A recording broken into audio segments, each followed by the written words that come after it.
Everyone, कल हमने मई का करंट अफेयर किया था यूपी का। आज हम जून का करेंगे, फिर इसके बाद में हम बैक साइड जाएंगे और कहाँ पे मतलब इसके पीछे जो जनवरी तक जाएंगे और जनवरी से लेके जून तक करंट अभी हम कर रहे हैं इसका। फिर जुलाई का भी इसके बाद करेंगे, ठीक है। तो पहले स्टार्ट करते हैं। जो राष्ट्रीय ई गवर्नेंस अवार्ड है, ये किसको मिला है? तो जो पंचायत उन्नति सूचकांक है, जो जैसे पंचायत उन्नयन जो होता है उसमें किसको मिला है? ऑब्वियसली पंचायती राज मंत्रालय को मिलेगा।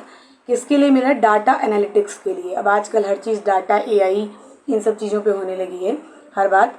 तो इस किसको मिला है? पंचायती राज मंत्रालय को।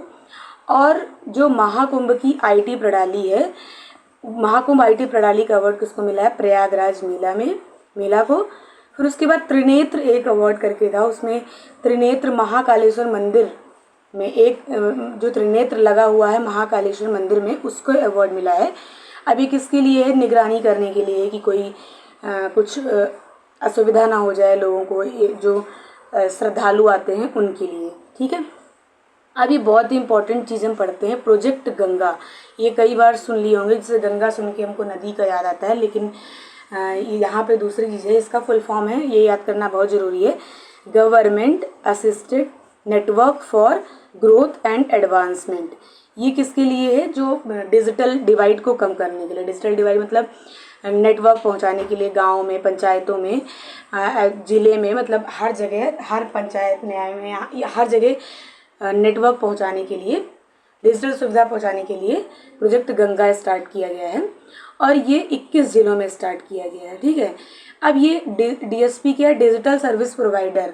जो डिजिटल सर्विस प्रोवाइडर होते हैं, जो लगाएंगे, जो ये फैलाएंगे, उनको 5 लाख का लोन भी दिया जाएगा और बहुत सारे लोगों को इसमें ट्रेनिंग भी दी जाएगी कैसे जो है डिजिटल डिवाइड को कम किया जा सकता है। और उसकी वजह से 1 लाख जॉब क्रिएट होंगी, ठीक है।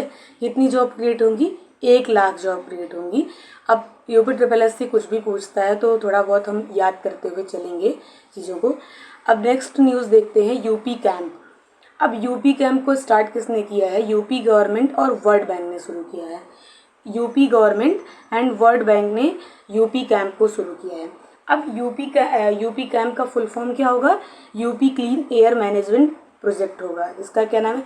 UP clean air management project है इसका नाम, ठीक है। अब इसमें बहुत सारे मिनिस्ट्री है, जैसे मिनिस्ट्री ऑफ इन्वायरमेंट है और ये IIT कानपुर भी है, ग्रोथ डेवलपमेंट डिपार्टमेंट करके है एक, ये हेल्थ डिपार्टमेंट भी है, मैंने शॉर्ट में ऐसे लिख दिया है। अब इसके लिए कितना पैसा खर्च हो रहा है? तो 2741 करोड़ रुपए का खत्म हो रहा है। और कितने साल के लिए? ये 6 साल के लिए है। ये याद रखना जरूरी है क्योंकि मोस्टली स्कीम्स जो होती हैं वो 5 साल के लिए होती हैं, बट ये 6 साल के लिए है। और इसका जो एम है वो क्या है? जो PM 2.5 कण होते हैं, ये इन्वायरमेंट में पढ़ा होगा आप लोगों ने, उसको कम करने के लिए इसको स्टार्ट किया गया है, ठीक है। अब हम चलते हैं, अब डिस्ट्रिक्ट वाइज देखते हैं कौन सी न्यूज़ कहाँ पे आई है जून मंथ में।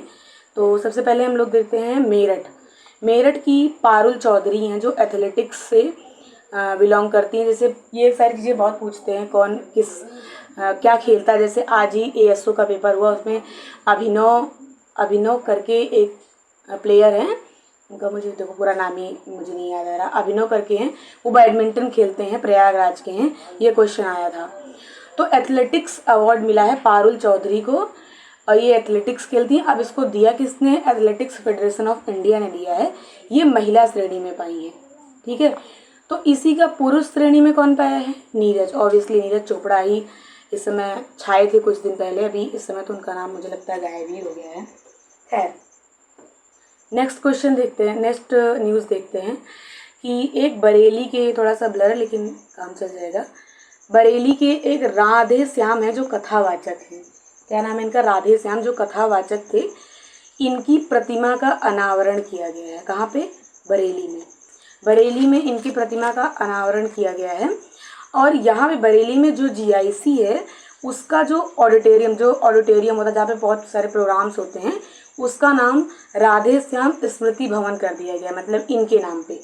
बरेली बरेली के, अब जैसे कथावाचक है तो हमारा दिमाग हमेशा रहता है कि ये वहाँ से ब्रज क्षेत्र से होगा, मथुरा या वृंदावन से, बट नहीं, ये बरेली से है। और बरेली जो है, बरेली में राधे श्याम कथावाचक जिनकी प्रतिमा का अनावरण किया है, किसने किया होगा? ऑब्वियसली सीएम ने ही किया है। और जो ऑडिटोरियम था जीआईसी का, उसका नाम राधे श्याम स्मृति भवन कर दिया गया है।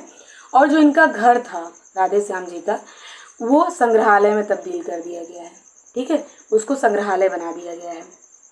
अब नेक्स्ट देखते हैं न्यूज़ की जो सीतापुर है, यहाँ पे जैसे हम कोई भी जो इस समय साइंटिफिक न्यूज़ हैं वो ज़्यादा पूछता है, कोई भी आयोग हो, तो वो हमें ज़्यादा याद करना चाहिए।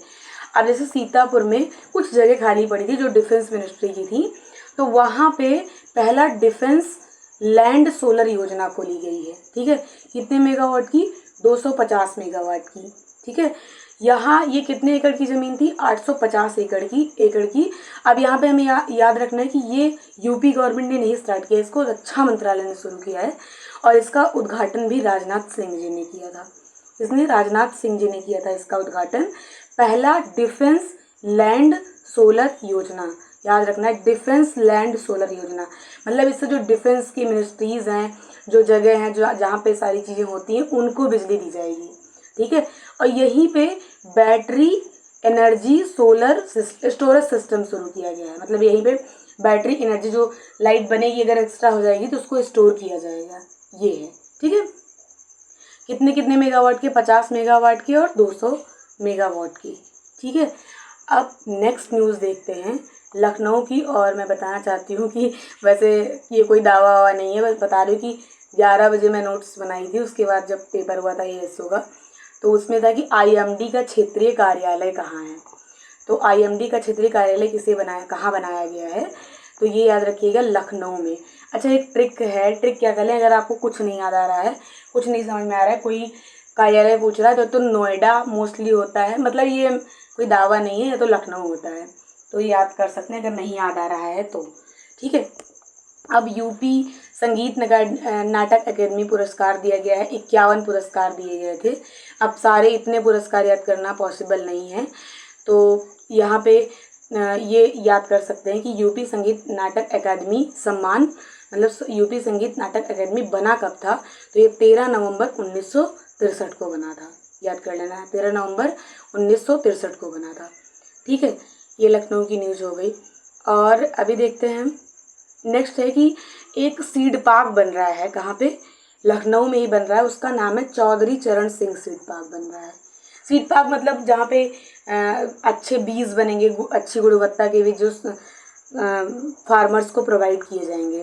ठीक है, नेक्स्ट न्यूज़ देखते हैं हम। गोरखपुर में भी बहुत सारी चीज़ें होती हैं, क्योंकि पता ही है मुख्यमंत्री जी गोरखपुर के हैं। तो यहाँ पे संयुक्त मंडलीय खरीफ उत्पादकता गोष्ठी हुई थी। खरीफ की जो फसलें होती हैं उनका मूल्य निर्धारण के लिए यहाँ पे जो है खरीफ उत्पादकता गोष्ठी हुई थी। अब हुई तो थी गोरखपुर में, लेकिन किसके लिए, किन किन जिलों के फसल के लिए? तो ये है बस्ती आजमगढ़ और गोरखपुर। बस्ती आजमगढ़ और गोरखपुर के लिए हुई थी। ठीक है, अब बस्ती आजमगढ़ और गोरखपुर के लिए। ठीक है, नेक्स्ट न्यूज़ देखते हैं हम, बलिया। अब ये तो बहुत चर्चा में भी था और इसको याद कर सकते हैं क्योंकि अभी लेखपाल में भी सेखा झील वाला पूछा था जो एटा में था। तो यहाँ पे जो सुरहा ताल है, जिसको जयप्रकाश नारायण लेक भी बोलते हैं, तो यहाँ पे ये जो है वो हमारा 100वां रामसर साइट बना हुआ है। कितना? 100 रामसर साइट जो है बना हुआ है। और इसमें जो है ये यूपी का 13वां रामसर साइट है। कौन सा? 13वां, ये याद कर सकते हैं, ये यूपी का 13th रामसर साइट है। ठीक है, अब नेक्स्ट न्यूज़ देखते हैं बनारस की। बनारस में बहुत सारी चीज़ें हुई हैं जून मंथ में या मई में, मतलब दोनों मिक्स हैं। तो देखते हैं कि जो ब्रिक्स की संस्कृति कार्य समूह की बैठक थी, सेकंड, ठीक है, सेकंड बैठक थी, वो कहाँ पर हुई है? बनारस में हुई है। तो ब्रिक्स जानते हैं, ब्रिक्स एक देशों का समूह है। तो इसकी थीम बहुत ज़रूरी है याद करना, लचीलापन, नवाचार, सहयोग और स्थिरता का निर्माण। ऐसे आएगा, लचीलापन, नवाचार, सहयोग, स्थिरता का निर्माण आएगा। अब ब्रिक्स में ये जो कंट्रीज़ हैं ये तो सबको पता है, B for Brazil, R for Russia, I for India, C for China, S for South Africa. ये पहले की 5 कंट्रीज़ हैं। अब जो न्यू कंट्रीज़ ऐड हुई हैं उनको हम याद करते हैं। उनको कैसे याद करेंगे, यहाँ पे मैंने देखिए एक छोटा सा ट्रिक बनाया है, अगर आप लोगों को समझ में आ रहा है, SUE² और I², ठीक है। S for Saudi Arabia, U for UAE, ठीक है। अब E याद करना बहुत ज़रूरी है। E एक होगा E फॉर इजिप्ट और एक होगा E फॉर इथियोपिया, ठीक है। इजिप्ट और इथियोपिया दोनों अफ्रीका की कंट्री है, ठीक है। अब नेक्स्ट देखते हैं, एक ईरान होगा और एक इंडोनेशिया। ईरान और इंडोनेशिया ये सारी कंट्रीज़ हैं ब्रिक्स की, टोटल 11 कंट्रीज़ हो गई, ठीक है। नेक्स्ट न्यूज़ देखते हैं।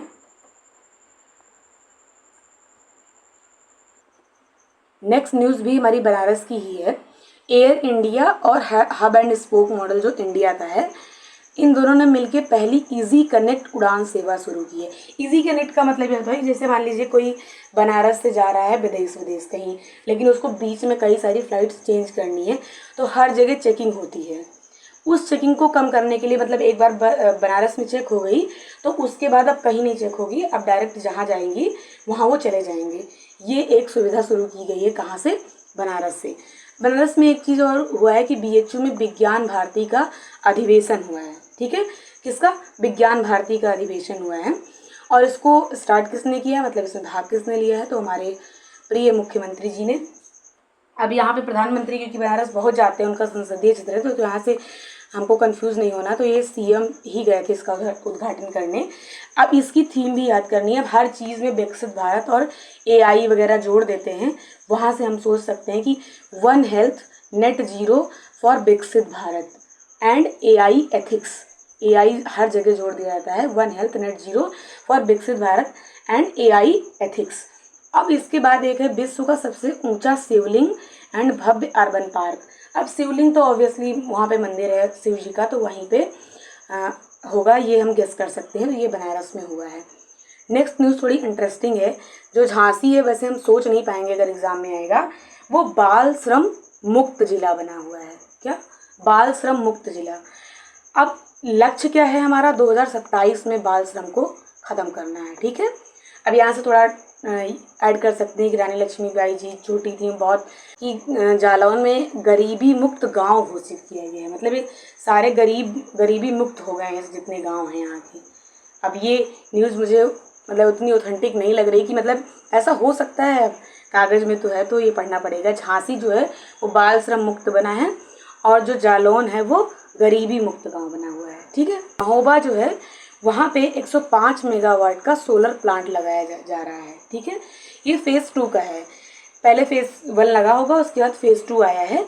अब यहाँ पे ये क्यों लगा हुआ है महोबा में, जो बुंदेलखंड के में कई ज़िले आते हैं, ठीक है, कई ज़िले आते हैं, तो यहाँ पे बुंदेलखंड में बहुत ज़्यादा गर्मी होती है, तो यहाँ पे हमारा लक्ष्य है कि 4000 मेगावाट सौर ऊर्जा उत्पादित की जाएगी, उसी के लिए यहाँ पे सोलर प्लांट महोबा में लगाया गया है।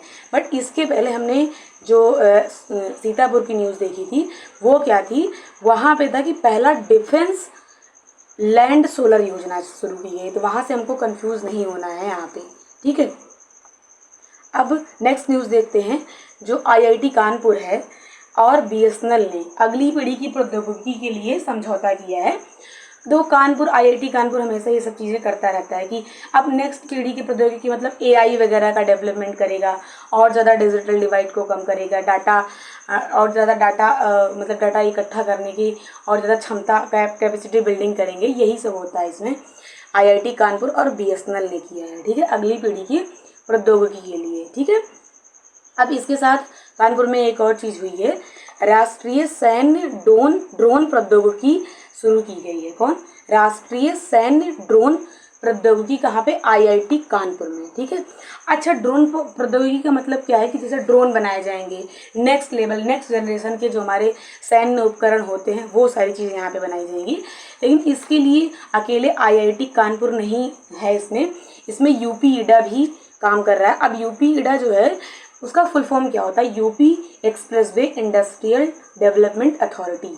फिर से एक बार मैं बोल देती हूँ कि UP यूपी को अलग कर दीजिए, expressway industrial development authority, UPEIDA और आईआईटी कानपुर कर रहा है। ठीक है, अब आईआईटी कानपुर मतलब आईआईटी कानपुर, और इसमें कितना पैसा खर्च होगा, 500 करोड़। ठीक है, कितना, 500 करोड़। प्राकृतिक खेती कार्यक्रम होता है।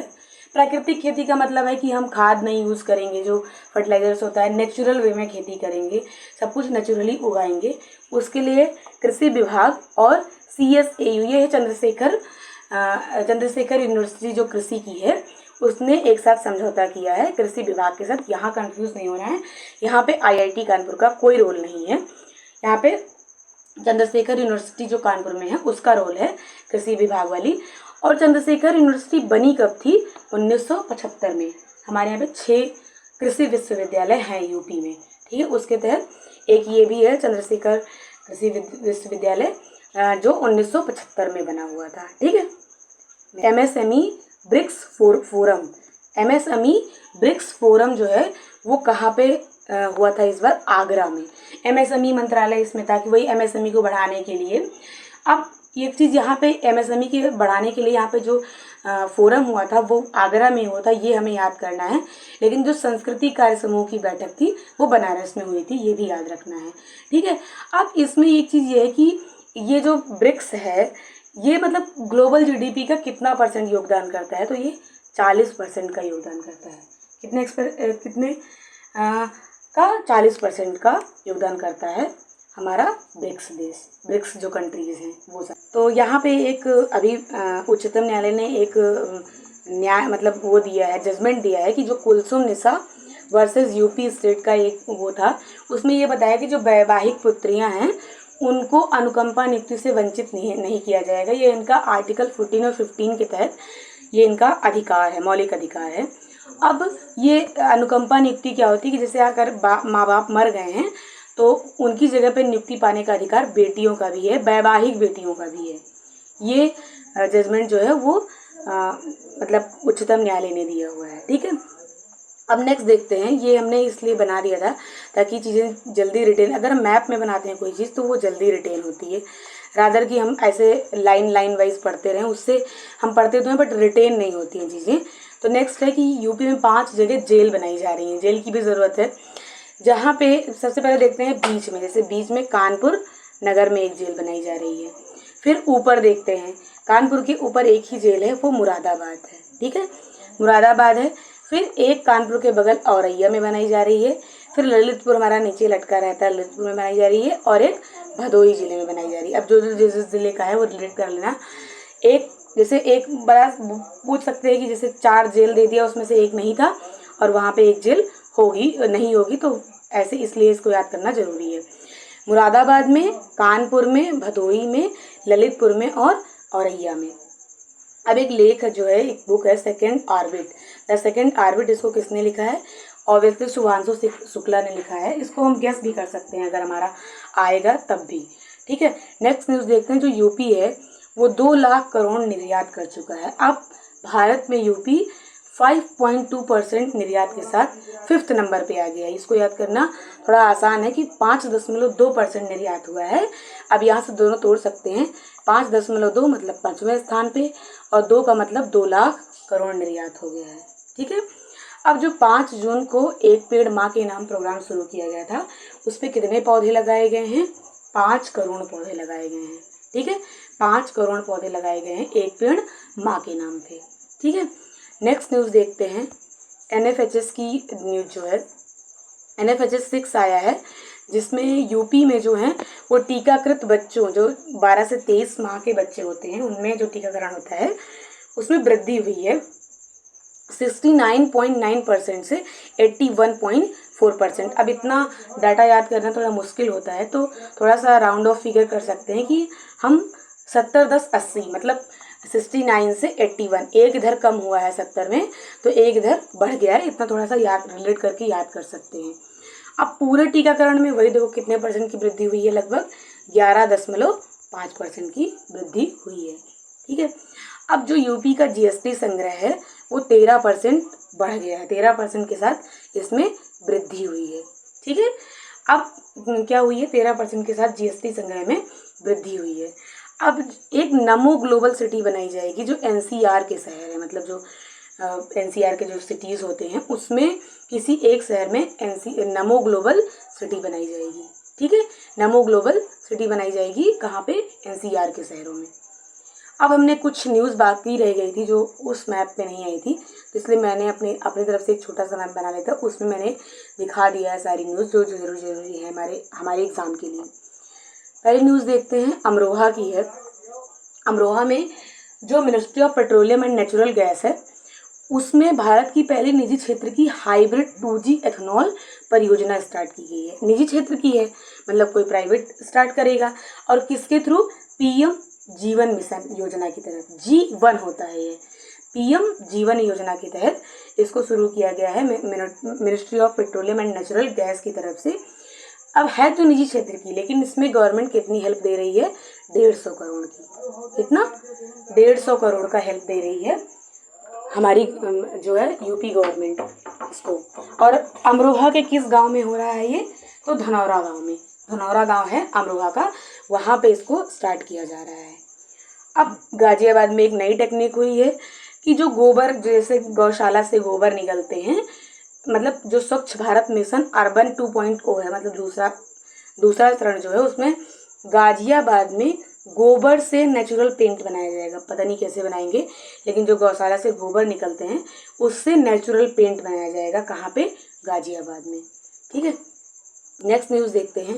दादा नगर की बहुत न्यूज़ आती है कि जो पहली यूपी का पहला फ्लैटेड फैक्ट्री कॉम्प्लेक्स कहाँ पे बनाया जाएगा? कानपुर के दादा नगर में। क्योंकि अभी हमें दूसरा पढ़ना, तो पहले हम पहला पढ़ लेते हैं, थोड़ा कंफ्यूजिंग होगा इसलिए इसको याद करना जरूरी है। जो पहला फ्लैटेड फैक्ट्री कॉम्प्लेक्स है वो दादा नगर कानपुर में है। ठीक है, कहाँ पे? दादा नगर कानपुर में है। लेकिन हम दूसरा फ्लैटेड फैक्ट्री कॉम्प्लेक्स पढ़ेंगे तो वहाँ कहाँ पे है? गीडा गोरखपुर में है। कहाँ पे है? गीडा गोरखपुर में है। नेक्स्ट देखते हैं, एस्ट्रोमेडिक्स सुपर स्पेशलिटी हॉस्पिटल जो है वो सीएम योगी ने शुरू किया है। कहाँ पे? गोरखपुर में शुरू किया है। मैंने गीडा से ही लगा दिया था, यहाँ पे फ्लैटेड फैक्ट्री कॉम्प्लेक्स खोला जाएगा गीडा में। और ये पूर्वांचल का तो पहला है, बट यूपी का दूसरा है। पहला कानपुर के दादा नगर में खोला जाएगा। ठीक है, अब कुशीनगर में एक नया कृषि और प्रौद्योगिकी विश्वविद्यालय की जो है वो नींव रखी गई है। कहाँ पे? कुशीनगर में। नेक्स्ट न्यूज़ देखते हैं, लखनऊ की है। जो AKTU है हमारा, जो अब्दुल कलाम टेक्निकल यूनिवर्सिटी है, वहाँ पे जो है वो AI बेस्ड अटेंडेंस सिस्टम शुरू किया गया है। कौन सा? AI बेस्ड अटेंडेंस सिस्टम शुरू किया गया है। कहाँ पे? AKTU में। मतलब निष्पक्षता से पेपर हो, एग्ज़ाम वगैरह हो, कोई चीटिंग वगैरह ना कर पाए, इसके लिए AKTU में शुरू किया गया है हमारा AI बेस्ड अटेंडेंस सिस्टम। ठीक है, अब नेक्स्ट देखते हैं न्यूज़, क्लीन प्लांट सेंटर। जो बागवानी क्षेत्र हैं, जैसे बागवानी क्षेत्र के लिए जो पौधे चाहिए होते हैं फार्मर्स को, उसके लिए क्लीन प्लांट सेंटर कहाँ पे शुरू किया गया है? लखनऊ में। और लखनऊ में ही सीड पार्क स्टार्ट किया गया है। इसलिए मैं कह रही थी कि बहुत सारी जो चीज़ें हैं वो लखनऊ, बनारस, गोरखपुर यहाँ पे स्टार्ट होती हैं, या नोएडा, यहाँ पे बहुत सारी चीज़ें स्टार्ट होती हैं। तो थोड़ा हम गेस भी कर सकते हैं अगर हमें कोई चीज़ नहीं आ रही हो तो। अब नेक्स्ट न्यूज़ देखते हैं बनारस की, क्योंकि गर्मी बहुत पड़ रही है, हीट वेव की वजह से यहाँ पे एक वृक्षारोपण अभियान शुरू किया गया है। इसका नाम है मिशन छाया। अब ऐसे आ सकता है कि मिशन छाया कहाँ शुरू किया गया है? तो मिशन छाया हमारा बनारस में शुरू किया गया है। तो यूपी में कुछ अपैरल पार्क और टेक्सटाइल पार्क स्टार्ट किए गए हैं। अब जैसे हमने जेल वाला देखा था, उसमें मोस्टली एक डिस्ट्रिक्ट छोड़ के मुरादाबाद वाला, मोस्टली सब नीचे नीचे, जैसे एक यहाँ पे था हमारा, एक औरैया था, कानपुर था, ललितपुर था, और यहाँ पे भदोही था। ठीक है, बट यहाँ पे क्या है, यहाँ पे सारे लगभग ऊपर हैं, जैसे बिजनौर, अमरोहा और बरेली। बी से बिजनौर और बी से बरेली और ए से अमरोहा, मतलब ए बी। तो ए से अमरोहा, बी से बिजनौर और बी से बरेली। एक यहाँ ऊपर है संत कबीर नगर, और संत कबीर नगर उसके बाद एक है बनारस, जहाँ पे बहुत सारी चीज़ें होती रहती हैं हमेशा। अब यहाँ याद रखना कि अपैरल पार्क जो अभी शुरू किए हैं उसमें ना प्रयागराज है, ना लखनऊ है, ना नोएडा है, ना गोरखपुर है, ना गाज़ियाबाद है। बिजनौर, अमरोहा, बरेली, संत कबीर नगर और वाराणसी। ठीक है, तो ये थी जून की न्यूज़। अगर आपको ये वीडियो पसंद है तो प्लीज़ शेयर करना। ये मैंने एक स्टूडेंट के पर्पज़ से वीडियो बनाया है, ये नहीं कि मैं इसमें खचड़ पचड़ कर दूँ, बहुत सारी वन लाइनर फैक्ट भर दूँ। ये मुझे जो मोस्ट एक्सपेक्टेड लगता है, जो मैं लास्ट टाइम पेपर से 2-3 दिन पहले, 4 दिन पहले रिवाइज़ करूँगी, उस हिसाब से मैंने ये वीडियो बनाया है। I hope you will like it. अगर आपको रिवाइज़ करना है तो ये बहुत ही अच्छा प्लेटफॉर्म होगा प्लेसेस याद करने का, कहाँ पे क्या चीज़ हुई है। तो अगर अगर आपको पसंद है तो प्लीज़ लाइक शेयर सब्सक्राइब जरूर करिएगा। और कल हम फिर से अप्रैल मंथ का करंट अफेयर लेके आएंगे। Thank you so much. Thank you for watching.